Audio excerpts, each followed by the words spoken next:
And of course, to walk through the gate, this is what you're going to do. It's that simple. You walk through the gate, let it close behind you. If you've got a good car, you don't want to drive through. Grandma's coming through with her Porsche. What you do is you open the gate. Whoever's in the passenger side, open the gate.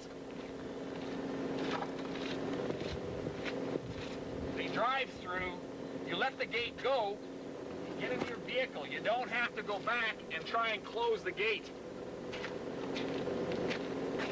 You can see how the gate, rather than expect this chain and spring and hold it shut, the wind gust damper is what really is rocking it back to center. So the chain and spring is the pressure release mechanism. The wind gust damper is what is locking it back to center. If this is a flat post, if you use a round post, and you can use any post that's in your gateway, if your round post, if your post is not flat to the when you mount the gate, and the gate does not point at your other gate post, spin the legs back out, take this off, and shave the post a bit with a hatchet, with an axe. When you shave the post and put the gate back on, it'll pull the gate back in. So you put the gate up and the gate's not facing at your gate post, spin the gate back off. It takes just a minute. Spin the gate post back off, the gate off, shave the post a bit to make sure it lines back up again, and put the gate back on. It'll pull in straight. Always be careful with your bushings. And always remember, we've got a 3-year warranty against breakage. Don't be scared of it. It's going to work for you.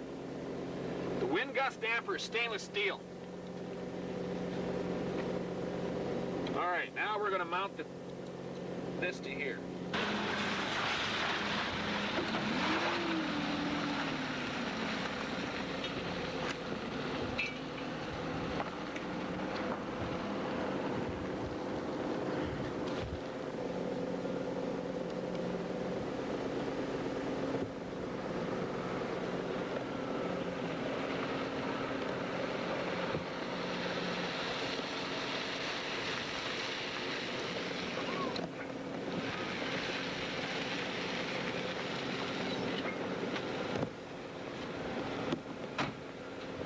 Notice when I bump the gate, this is a hint, this is a tip.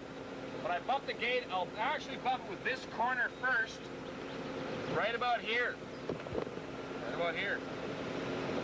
With a 4-wheel drive, you'd hit the fiberglass just by a touch. If you can. You're not going to hurt your warranty, there's no problem. But this is a hint and a tip on how to make it work. You'll see I'll start just back from the gate, 4 feet.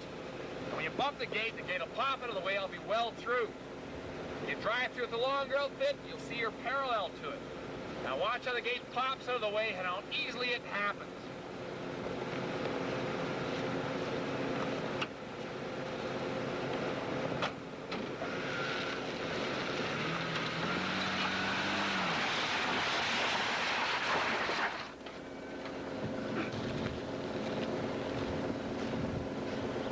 That's how it works. If it doesn't work that way for you, you call us right now.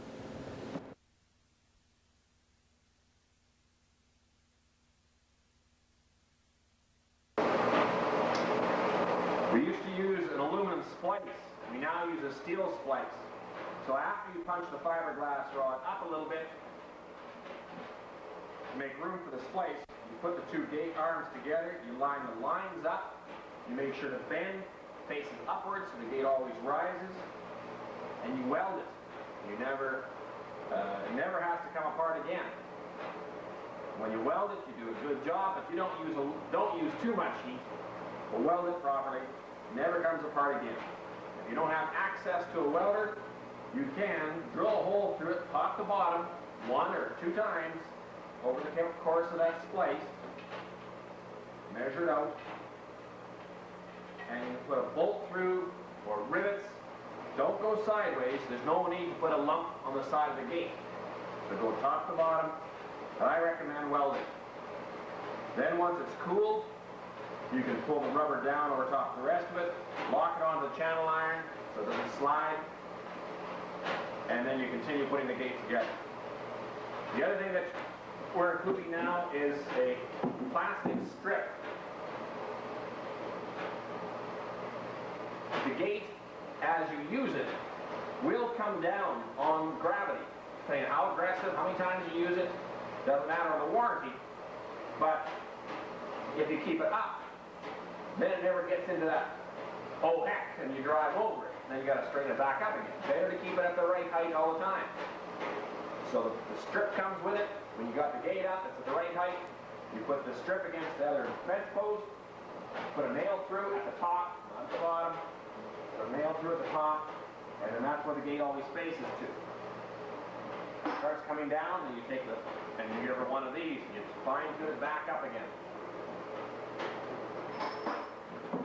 And that's good. This is a voiceover. The day we did this was a little breezy. Some people say they had a tough time understanding what I'm doing. What I'm doing is pushing the fiberglass rod up a couple of inches to make room for the splice. The box is only so long, and the fiberglass rod is flush with the bottom. You drive it up a couple of inches so you don't have to fight with it when you put the splice together.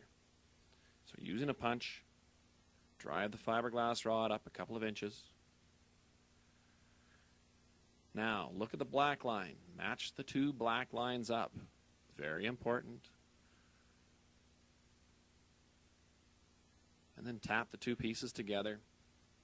And then weld it. It never comes apart again. So the two black lines are in line. Drive it together and then weld it.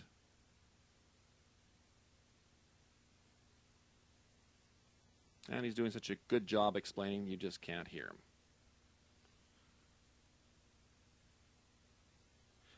Now, to pull the rubber down to expose the fiberglass rod so you can mount the gate and pull that fiberglass rod out, squirt in some soap and water or some car antifreeze, not windshield wiper antifreeze. Makes it very slippery so you can slide the rubber down to cover up the rest, which also then exposes that tip on the end, the fiberglass rod.